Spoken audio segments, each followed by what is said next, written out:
வந்தாச்சு. இப்பதான் எங்களோட சேனல் நீங்க ஃபர்ஸ்ட் டைம் பார்க்குறீங்கன்னா, மறக்காம சப்ஸ்கிரைப் பண்ணிருங்க. பொரிய ஊற வச்சுட்டு, வெங்காயம், தக்காளி நறுக்கி தாளிச்சு விட்டாச்சு. அது கூட பொரியையும் சேர்த்துக்கலாம். உப்பு, மஞ்சத்தூள் இது மட்டும் தான் இதில சேர்க்க போறோம். பொரி வந்து ரெடி ஆயிடுச்சு. இது பிரேக்ஃபாஸ்ட்டு இல்ல டின்னருக்கு கூட சாப்பிட்டுக்கலாம். இங்க உள்ளவங்க நெறைய பேர் தெலுங்கானா சைடு அந்த மாதிரி சாப்பிடுவாங்க. நானும் இங்க வந்து பழகிட்டேன் கொஞ்சம். அதுக்கப்புறம் மக்கானான் இருந்துச்சு. அத தான் நம்ம வந்து இப்ப நெய்யில வந்து வறுக்க போறோம். கொஞ்சம் சாலட் மாரி பண்ணலாம் அப்படின்னு சொல்லிட்டு கொட்டிக்கிட்டு இருக்கேன். நல்லா பார்த்தீங்கன்னா வறுத்துக்கலாம் நெய்யில போட்டு.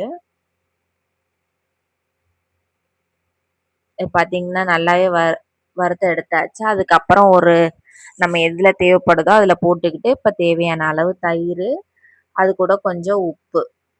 அதுதான் சேர்த்து அது ரெடி ஆயிருச்சு. அப்புறம் நெறைய தயிர் இருந்துச்சு. அதனால பார்த்தீங்கன்னா, அத வந்து மிக்ஸியில போட்டு அடிச்சுட்டேன்.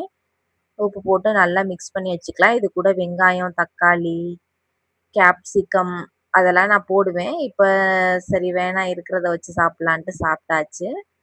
இதுலயுமே மிக்ஸியில உப்பு போட்டு அடிச்சுட்டு நல்லா தயிர் குடிச்சுக்கலாம். இப்ப சாப்பிட போறது பார்த்தீங்கன்னா, பொரி, எனக்கு மக்கானான் சாலட்டு, தயிரு இதுதான். இது இன்னொரு நாள் எடுத்தது. டிஃபன் பாக்ஸ் கட்டி முடிச்சாச்சு.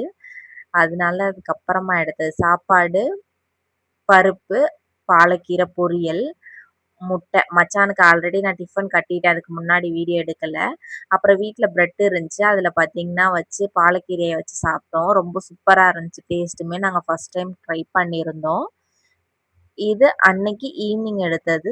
ஸ்வீட் கார்ன வேக வச்சு வச்சிருக்கேன். அதுக்கு தேவையானது வெங்காயம், தக்காளி.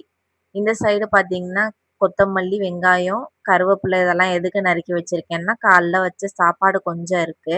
அது கொஞ்சம் கடல மாவு அதெல்லாம் சேர்த்துட்டு போட்டு எடுக்கலான்னு தான் ரெடி பண்ணி வச்சிருக்கேன். நல்லா மிக்ஸ் பண்ணியாச்சு. கடல மாவு, உப்பு, அப்புறம் வெங்காயம், கருவேப்பிலை, கொத்தமல்லி அதெல்லாம் போட்டு ரெடி பண்ணியாச்சு.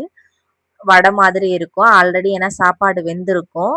இது போட்டு சீக்கிரமே எடுத்து முடிச்சிடலாம். அதுக்கப்புறம் சாலட்டும் பண்ணியாச்சு. வெங்காயம், தக்காளி, உப்பு, சாட் மசாலா அதெல்லாம் போட்டு ரெடி பண்ணியாச்சு. இந்த விளாக் முடிஞ்சிருச்சு. அடுத்த ஒரு வீடியோல பார்க்கலாம்.